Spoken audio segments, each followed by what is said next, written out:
If you had to film a podcast, uh, what are like the variables you would think about to make it creatively interesting visually? Like, where would you film it? How would you think about these things?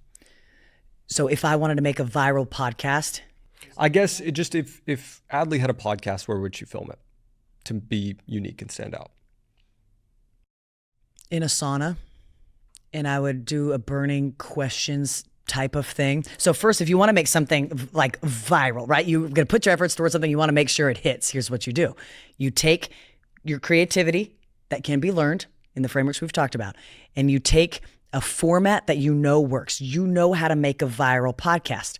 You research how to make a viral podcast. Here's these pillars that make podcasts work really well.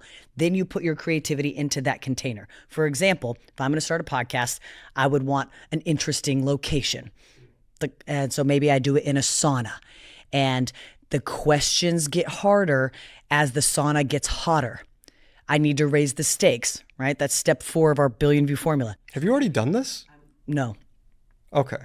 It's similar to hot ones. That's why it's good. I'm just wondering where you came up with sauna. Proven formats of what works, right? Have you done videos like in saunas that did well in the past?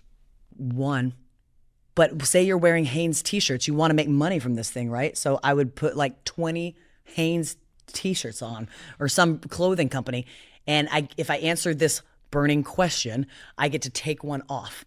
So you are anchored knowing I want to get through all these shirts. I want to take all of my clothes off, even though no one's getting naked on a podcast. But now I have a suspense anchor. So once you know the formats that make something viral, whether it's a podcast or a video, you marry the formats with creative on top of it, you know? And so that's how I would do that. I would think of how to raise the stakes, how to have an interesting location and an interesting format that creates a world around whatever product I'm trying to sell. In this case, Hanes t-shirts is baked into the entire concept, so people don't suffer from pitch fatigue.